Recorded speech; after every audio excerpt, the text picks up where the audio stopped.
अस्सलाम वालेकुम। Voice of America के वाशिंगटन स्टूडियो से ये है प्रोग्राम व्यू 360। मैं हूँ सारा जमान। अमेरिका का रिकॉर्ड तादाद में रूसी सफारतकार, मुल्क बदर करने का फैसला और रूस का जवाबी कार्रवाई का ऐलान। दो आलमी ताकतों के इस तनाज़े से पाकिस्तान को क्या फ़ायदा हो सकता है और क्या नुकसान। इसके साथ ही आज के व्यू 360 में और क्या कुछ शामिल है, देखते हैं उसकी एक झलक। जमीन पर तनाव लेकिन खला में ताउन, रूस अमेरिका ताल्लुकात का दूसरा पहलू। सूबा सिंध के दीनी तालीमी इदारों में अब सिखाई जा रही है चीनी जुबान। और पाकिस्तान की बढ़ती ग़िज़ाई ज़रूरियात का एक हल, शुतुरमुर्ग। अफगानिस्तान में क़याम अमन की कोशिशों के सिलसिले में उज़्बेकिस्तान के दारुल हुकूमत ताशकंद में एक बैनुल अक़वामी कॉन्फ्रेंस जारी है, जिसमें उज़्बेकिस्तान के सदर ने अफ़गान हुकूमत और तालिबान के दरमियान मुज़ाकरात के अमल में मदद की पेशकश की है, जबकि अफ़गान सदर अशरफ गनी ने अमन के लिए इलाक़ाई ताकतों पर जोर दिया है कि वो आपस में मज़ीद ताउन करें। इस इजलास में पाकिस्तान, भारत, रूस, अमरीका और यूरोपीय यूनियन के आला ओहदेदार शिरकत कर रहे हैं, लेकिन एक ऐसे माहौल में हो रहा है जब रूस और अमरीका के दरमियान तनाव बढ़ रहा है। इस वक्त नदीम याकूब हमारे साथ हैं कैपिटल हिल से। नदीम, क्या तफसीलात हैं अमरीका और रूस के दरमियान एक नए तनाव की? अमरीका ने अपने इत्तेहादियों के साथ यकजहती के एक कदम के तौर पर 60 रूसी सफारतकारों को मुल्क से निकल जाने का हुक्म दिया है। रूसी हुक्काम का कहना है कि रूस जल्द इस बारे में जवाबी कार्रवाई करेगा। अमरीका ने सियाटल में मौजूद एक रूसी काउंसलेट को भी बंद करने का हुक्म दिया है। याद रहे कि ये काउंसलेट जो है वो अमरीकी आबदोज़ों के एक अड्डे के करीब वाक़ है और अमरीका का इल्ज़ाम है कि रूस हसास मालूमात इकट्ठी करने के लिए इस कौंसल खाने को इस्तेमाल करता रहा है। इस बंदिश से जो रियासत वाशिंगटन और उसकी करीबी रियासतों में बसने वाले जो रूसी नजाद शहरी हैं उन की मुश्किलात में इजाफ़ा हो सकता है, जो कि सफरी डॉक्यूमेंट्स, ट्रैवल डॉक्यूमेंट्स और वीज़ों के लिए इस काउंसलेट पर इन्हिसार करते रहे हैं। इस जो अमेरिका का इक़दाम है, इस बारे में मज़ीद क्या तफसीलात हैं वो देखते हैं इस रिपोर्ट में। सर्जेई स्क्रिपल और उसकी बेटी यूलिया पर कीमियाई हमले के बाद आलमी सतह पर सख्त रद्द-ए-अमल का इजहार किया गया है। अमेरिका ने 60 रूसी सफारतकारों को मुल्क से निकल जाने और सियाटल में रूसी कौंसल खाने को बंद करने का हुक्म दिया है। व्हाइट हाउस ने कहा है कि सदर ट्रंप अब भी रूस के साथ मिलकर काम करना चाहते हैं, मगर कई दफ़ा रूस के इक़दामात ऐसा करने नहीं देते। बरतानिया में जहरीला हमला, जो एक लिहाज से आज के ऐलान का सबब बना है, एक बहुत बेबाक हमला था। ये रूस का इंतहाई गैर जिम्मेदाराना इकदाम था, जिससे न सिर्फ इन दो अफराद को जहर दिया गया बल्कि बहुत से आम और मासूम शहरियों की जिंदगियों को खतरा भी लाहक हुआ। रूस में अमेरिका के सफीर जॉन हंट्समन ने इस जवाबी कार्रवाई की तफसीलात बताई। अमेरिका नेटो के इत्तेहादियों और पूरी दुनिया में अपने पार्टनर्स के साथ मिलकर रूस की जानिब से बरतानिया में अस्करी नौयत के कीमियाई हमले के जवाब में यह कदम उठा रहा है। अमेरिका में रूसी सफीर एनाटोली एनाटॉफ ने कहा है कि मॉस्को के लिए ये अखराज गैर मुतवक्के है और उस तामीरी गुफ्तगू के बरक्स है जो सदर ट्रंप और रूसी सदर पुतिन के दरमियान टेलीफोन पर हुई। गुज़श्ता बरस सितंबर में रूस ने 755 अमरीकी सफारतकारों को मुल्क बदर किया था। जिन ममालिक ने रूस के खिलाफ इकदाम उठाए हैं उनकी तादाद 20 से ज़्यादा हो गई है और ऑस्ट्रेलिया ने ऐलान किया है कि वो भी 2 रूसी सफारतकारों को मुल्क से निकल जाने के लिए कहेगा। जी सारा। और वाशिंगटन में भी हमने देखा कि रूसी सफारत खाना ने सोशल मीडिया पर एक तंज़िया पोल करते हुए लोगों से पूछा है कि उनके ख्याल में अमेरिका का कौन सा सफारत खाना है जिसको रूस में बंद किया जाना चाहिए। और लोगों को रूस में 3 अमेरिकी कौंसल खानों की चॉइसेस भी दी गई और अब तक इस पोल में 55,500 वोट डाले जा चुके हैं। नदीम हमारे साथ थे कैपिटल हिल से। Thank you Nadeem. और अमेरिका और रूस के दरमियान पैदा होने वाले इस तनाज़े का पाकिस्तान और अफगानिस्तान के मुस्तकबिल पर कैसा असर पड़ सकता है, इस बारे में हम बात करेंगे वाशिंगटन के तहकीकी इदारे विल्सन सेंटर में रूस अमेरिका ताल्लुकात के माहिर विलियम पोमरेंस से। William Pomerance, welcome to view 360। Let's first talk about the basic approach of president Trump's towards Russia. On one hand, he has been accused of not being strong enough, and then we see this measure, which is considered rather strong. For people living outside of the United States, what does President Trump want to do with Russia? Well, it's still not clear, and he has made statements on both sides of that equation. So on the one hand, President Trump ran with the desire to increase dialogue with Russia and to have better relations with the Russian Federation. Unfortunately, since he's become president, and as a result of Russian meddling in the elections, it has become much more difficult for him politically to pursue that policy. All right.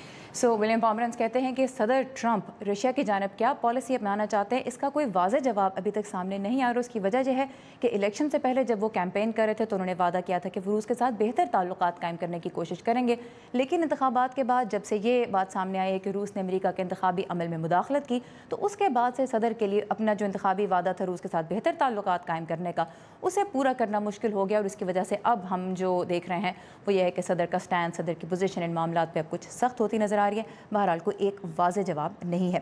Let's talk a little bit about Pakistan. Pakistan has been cozying up to Russia lately, especially given the US pressure. What does a country like Pakistan, that's strategically very important for both Russia and Pakistan, for the United States, what does it stand to gain and lose when two global powers argue and fight like this? Well, what it gains is that it's able to play two powers off. And indeed, Pakistan is in a unique position to be able to play three powers off, because China is also heavily engaged in Pakistan. So anytime that you have such an opportunity, you can try to play off the various powers and get more out of each of them individually. The problem with that is if Pakistan were to tilt one way too dramatically, that it is not perceived as trying to be an equal player, or at least having that perception. And then you would anticipate a stronger response from one of the parties who feels that it's not being fairly dealt with. We've already seen part of that in the United States by its recent actions with the Financial Action Task Force.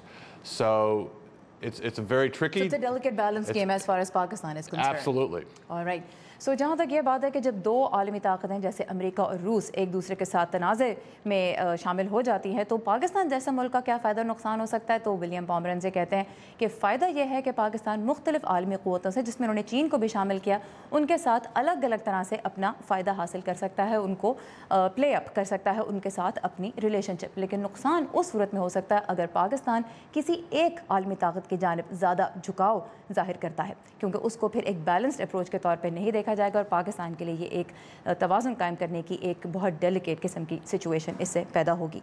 And Afghanistan is next door right now. Uzbekistan is holding a conference to promote the prospects of peace in Afghanistan. Again, what kind of an impact can this US-Russia row have on this process? Well, again, you're going to see two different approaches toward how to pursue peace in Afghanistan, with the United States pursuing a pro-Afghan government and anti-Taliban and anti-Islamic State policy, whereas Russia, at least according to reports, has been more willing to deal with the Taliban and is far more concerned with the rise of the Islamic State. So I think what you're going to see is something like the disagreements that existed during the Cold War, that both sides have their interests overlap to a certain extent, which wasn't true of the Cold War, but trying to diplomatically address those, what might be a common interest, is very difficult because of not only their specific interests in Afghanistan, but also the broader context where Russia wants to be a spoiler and a disruptor of the United States on the global stage, and the United States is increasingly responding to that in harsh measures towards the Russian Federation. All right. सो रूस और America के जो मुख्तलिफ मफादात हैं वही play out करते नज़र आएंगे और उसी की वजह से अफ़गानिस्तान में जो अमन अमल को आगे बढ़ाने की कोशिशें हैं उनमें मुख्तलिफ किस्म की अप्रोचेस नज़र आएंगी। अमेरिका की अप्रोच में तालिबान के साथ मुज़ाकरात हैं, और जबकि रशिया की जो अप्रोच है उसमें, और अमेरिका का भी ये इल्ज़ाम है कि रशिया तालिबान की मदद कर रहा है, तो मुख्तलिफ अप्रोचेस नज़र आएंगे। उन्होंने कहा कि कोल्ड वॉर के दौर में जैसा माहौल था उससे कुछ मिलता जुलता नज़र आएगा, लेकिन इशू ये है कि वो इंटरेस्ट जहाँ पर दोनों के मफादात मैच करते हैं, एक दूसरे से कुछ ओवरलैप करते हैं, उनको ढूंढना और उन पर काम करना इस वक्त मुश्किल होगा। William Pomerance, thank you very much for your time and for your insight, we appreciate it. My pleasure. और रूस और अमेरिका के दरमियान तनाव की तो हमने बात की, ताउन के शोबे में है, इस पर भी एक रिपोर्ट आप देख सकेंगे प्रोग्राम में आगे चलकर। पहले कुछ बात करते हैं चीन और पाकिस्तान की। दोनों मुल्कों के दरमियान इक़्तिसादी राब्ते बढ़ने से सकाफ़ती तबादले का अमल भी तेज़ हो गया है, जिसकी एक मिसाल है पाकिस्तान में चीनी ज़ुबान सीखने के बढ़ते हुए मौक़े, जो अब सिर्फ अंग्रेज़ी स्कूलों तक ही महदूद नहीं, बल्कि कराची की मारूफ दीनी दरसगाह जामिया बिनोरिया आलमिया ने भी चाइनीज़ लैंग्वेज का कोर्स मुतारफ़ कराया है। तफसीलात इस रिपोर्ट में।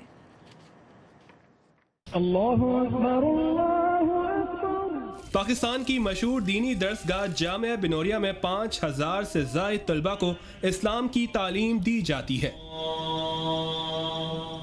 مگر پاکستان چین اقتصادی راہداری منصوبے کے آغاز کے بعد سے یہاں چینی زبان سکھانے کا کورس بھی متعارف کروایا گیا ہے۔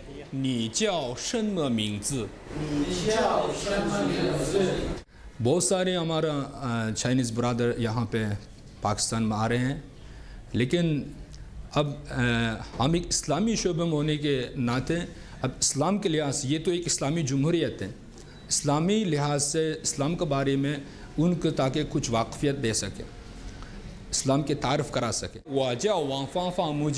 محمد امین چین سے یہاں دینی تعلیم حاصل کرنے آئے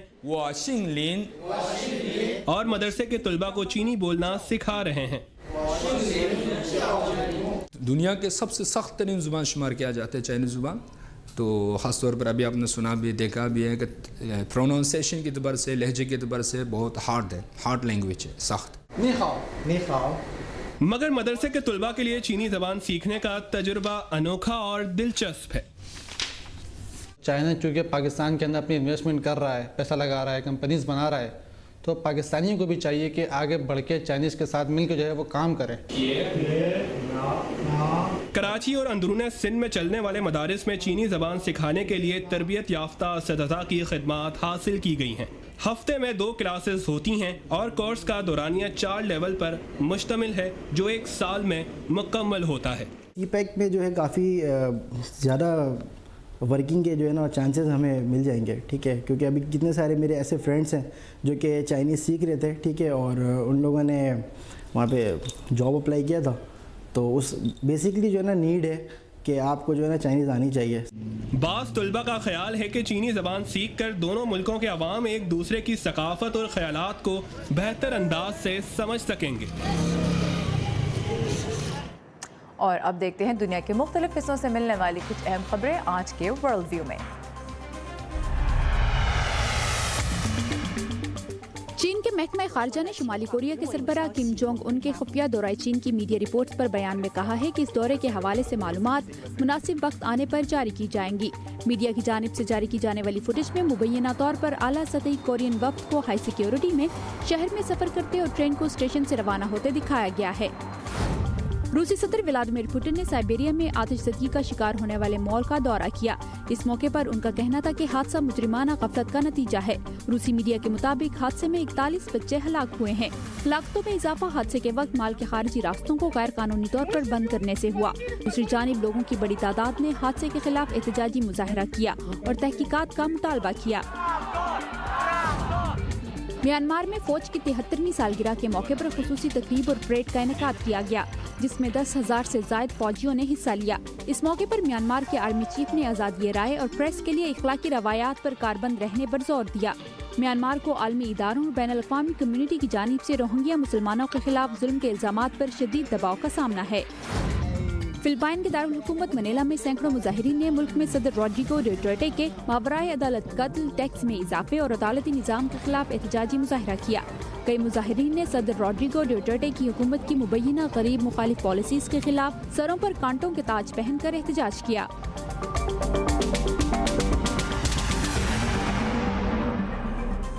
پاکستان کے دفتر خارجہ نے ایک بیان میں کہا ہے کہ امریکہ سے ان 7 پاکستانی کمپنیوں کے بارے میں مزید معلومات حاصل کی جائیں گی جنہیں غیر محفوظ جوہری سرگرمیوں میں ملوث ہونے کے شبے پر امریکہ نے اپنی قومی سلامتی کے لیے خطرناک قرار دیا ہے۔ امریکہ کے اس تازہ ترین اقدام پر پاکستان کے رد عمل اور اس پر ماہرین کا تبصرہ آپ پڑھ سکتے ہیں ہماری ویب سائٹ urduvoa.com پر۔ اس ویب سائٹ پر آپ کے لیے کھیل، سائنس اور انٹرٹینمنٹ کی دنیا سے بھی دلچسپ مضامین اور ویڈیوز موجود ہیں۔ اور آج کے پروگرام میں ہم نے بات کی تھی امریکہ اور روس کے تعلقات کی۔ دونوں کے درمیان زمین پر خواہ تناؤ چل رہا ہو، خلا ایک ایسی جگہ ہے جہاں اب بھی تعاون جاری ہے۔ گزشتہ ہفتے 2 امریکی اور 1 روسی خلا باز قازقستان سے انٹرنیشنل اسپیس اسٹیشن کے لیے روانہ ہوئے۔ آئیے دیکھتے ہیں کہ اس تعاون کی وجہ کیا ہے۔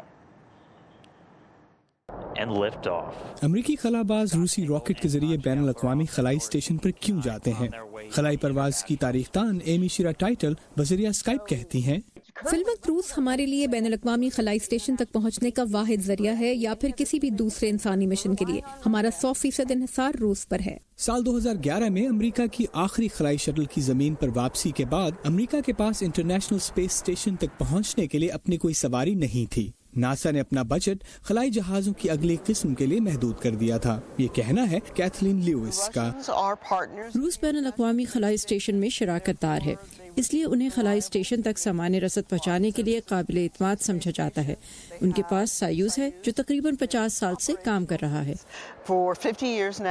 जिस रूसी रॉकेट के जरिए अमरीकी खलाबाज बैन अल-अक़वामी स्पेस स्टेशन पर जा रहे हैं वो उसी मॉडल की अगली किस्म है जिसके जरिए 1957 में पहला मसनूई सैयारा खला में भेजा गया था। सर्द जंग जोरों पर थी और अगर रूस मसनूई सैयारा मिदार में भेजने के काबिल था तो वो दुनिया भर में किसी भी जगह जौहरी बम भी गिरा सकता था। यहाँ से खलाई दौड़ का आगाज हुआ जिसका इख्तिताम 1969 में इंसान के चांद पर उतरने की सूरत में हुआ। शीरा टाइटल कहती हैं, ये बात वाज़े होना शुरू हो गई थी कि खलाई सफर इंतहाई मुश्किल और खतरनाक है। दोनों जानिब लोग सिर्फ दौरान मिशन ही नहीं बल्कि आजमाइशी मराहिल और दौरान ट्रेनिंग भी हलाक हो रहे थे। तो ख्याल ये था कि हिफाजती अहलियत हासिल की जाए और खला में एक दूसरे की मदद करने के काबिल हुआ जा सके। आज अमेरिका, रूस और दीगर 13 ममालिक बैन अल-अक़वामी खलाई स्टेशन में साथ मिलकर काम कर रहे हैं। फिलहाल इश्तराक ही वाहिद जरिया है इंटरनेशनल स्पेस स्टेशन तक पहुंचने का, लेकिन स्पेस एक्स और बोइंग जैसी कंपनियां अमेरिका को दोबारा अपने खलाबाज मिदार में भेजने के काबिल बना देंगी। स्टीव बारागोना की रिपोर्ट के साथ अमान अजहर, उर्दू VOA।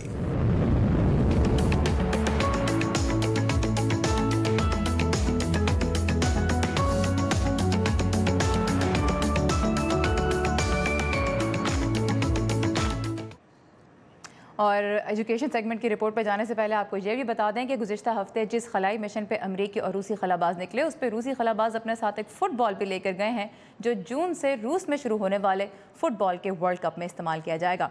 और अब आज का एजुकेशन सेगमेंट। अमरीकी रियासत न्यूयॉर्क में वेस्ट पॉइंट के फ़ौजी अड्डे पर कायम मिलिट्री अकेडमी का शुमार दुनिया के बेहतरीन अस्करी तरबियती इदारों में होता है, लेकिन यहाँ सिर्फ अमरीका ही नहीं दुनिया के कई और मुल्कों के ज़हीन तालिब इल्म भी आते हैं।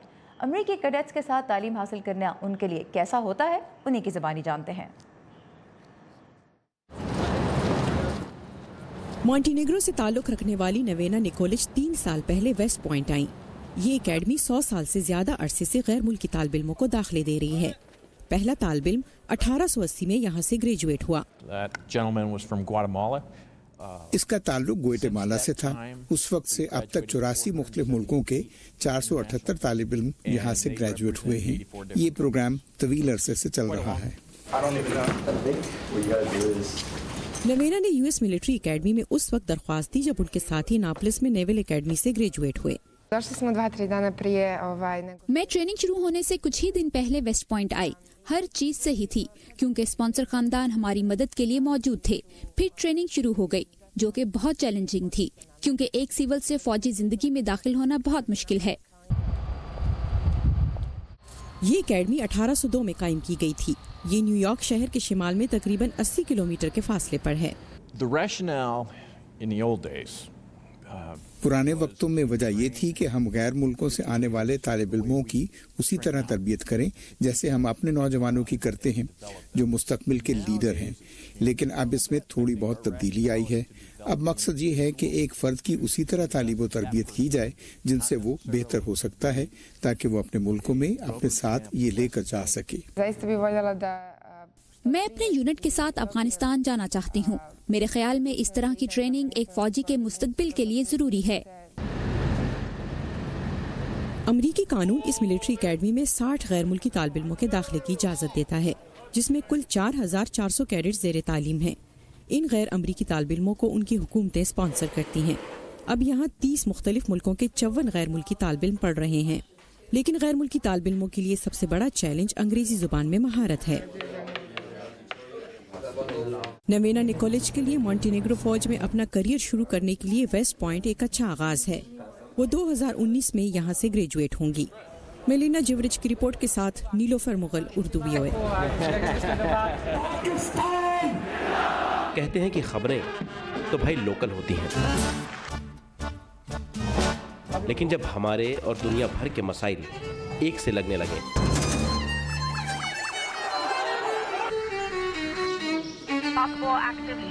تو آنکھیں کھلی رکھنی چاہیے. امریکہ نے پاکستان اور بھارت کے کیا پتا کون سی خبر آپ کے کام آ جائے. Great ideas. 25-year-old, 22-year-olds who are building billion-dollar companies. Our dream is to bring new technologies. View 360 صرف آج نیوز پر.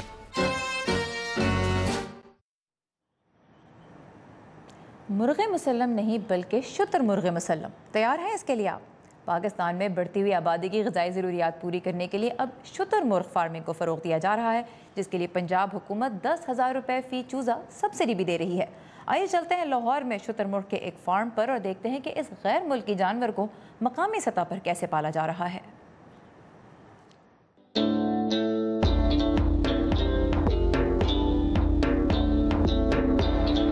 ضلع لاہور کے علاقے آرائیں میں خصوصی طور پر بنائے گئے اس فارم ہاؤس میں 1 سال پہلے تجرباتی طور پر شتر مرغ کے 65 چوزے لائے گئے جو اب تقریباً 1 سال کے ہونے والے ہیں. اس ڈیری فارم کے منتظم عمران عزیز کہتے ہیں کہ اب تک ان کے پرندوں میں نہ کوئی بیماری آئی اور نہ ہی ان کی دیکھ بھال مشکل ہے. 4-5 ماہ تک ہم ان کو فیڈ وغیرہ دیتے رہے ہیں. اب یہ تقریباً 1 سال اور 2 ماہ کے ہو چکے ہیں. شور شرابہ بالکل پسند نہیں کرتا، بہت ہی شریف جانور ہے، کسی قسم کا لڑائی جھگڑا نہیں ہے ان میں. لیکن یہ ہے کہ ان کو بالکل کھلی جگہ میں رکھنا چاہیے ہر حساب سے، تاکہ شور شرابہ بھی نہ ہو آس پاس. عمران ان افراد میں سے ہیں جو 2016 میں پنجاب حکومت کی طرف سے شتر مرغ فارمنگ کے لیے شروع کیے گئے منصوبے سے متاثر ہوئے. پنجاب حکومت صوبے میں 155 رجسٹرڈ فارمز کے تقریباً 6,000 پرندوں کو سبسڈی دے رہی ہے. فارم رجسٹر ہونے پر چوزوں کی تعداد کے لحاظ سے 2,000 روپے فی کس، 6 ماہ بعد 3,000 روپے فی کس، جبکہ 1 سال مکمل ہونے پر 5,000 روپے فی چوزے کے حساب سے ادائیگی کی جاتی ہے. آسٹرچ فارمنگ کو اس لیے پروموٹ کیا جا رہا ہے کیونکہ پروٹین کی ڈیفیشنسی کو پورے کرنے کے لیے، گوشت کی قلت کو پورا کرنے کے لیے آسٹرچ ایک بیسٹ سورس ہے. وہ ڈائجسٹیبل ہے، آپ جتنا گوشت کھائیں گے آپ کو کوئی تیزابیت نہیں ہوگی. آپ کے شوگر، بلڈ پریشر اور خاص طور پہ جگر کے امراض کے لیے بہت مفید ہے کیونکہ اس میں سوڈیم کا لیول کم ہوتا ہے. جو سبز چارہ ہے، لوسن، بسیم، پالک، سوانجنا اسپیشلی، کیونکہ اس میں میڈیسنل ایفیکٹ بھی ہیں اور یہ اس کی غذا کا حصہ ہیں. کوئی اس میں مورٹیلٹی بھی نہیں آ رہی اور ان کے برڈز بھی اچھے ہیں اور اس میں فیٹ پرسنٹیج بہت زیرو ہے. شتر مرغ کی فارمنگ پاکستان میں نہیں ہونے کی وجہ سے محکمہ لائف سٹاک جنوبی افریقہ اور بیلجیم سے انڈے درآمد کر کے بریڈرز کو فروخت کر رہا ہے. اس کا گوشت اس لیے مہنگا ہے کیونکہ چوزہ ابھی آ رہا ہے امپورٹڈ. 10 سے 15,000 روپے کا چوزہ مارکیٹ میں مل رہا ہے جو کہ 1 ہفتے کا ہے. اب یہ ہم فارم رجسٹرڈ کر رہے ہیں، بریڈر فارم بھی ہم رجسٹرڈ کر رہے ہیں تاکہ اس کا گرینڈ پیرٹ ہمارے پاس موجود ہو. نیکسٹ ایئر آپ کو یہاں پہ ہی چوزہ ملے گا، اس سے پھر اس کا ریٹ بھی کم ہو جائے گا. تیزی سے بڑھنے والے اس پرندے کے انڈوں سے لے کر گوشت، ہڈیوں اور پروں تک سب اچھی قیمت پر فروخت ہو جاتا ہے. ظاہری فائدے کو دیکھتے ہوئے کاروباری افراد فارمنگ کی اس قسم پر رقم لگا رہے ہیں، لیکن ان کا کہنا ہے کہ اس کے فوائد کچھ عرصے بعد ہی سامنے آ سکیں گے.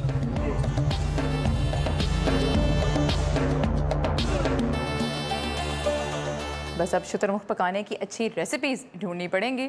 یہ تھا ہمارا آج کا ویو 360. آپ سے ہمارا رابطہ قائم رہے گا facebook.com/VOA اردو کے پیج کے ذریعے. تازہ ترین خبروں کے لیے آپ فالو کر سکتے ہیں ہمارا ٹویٹر ہینڈل @urduvoa.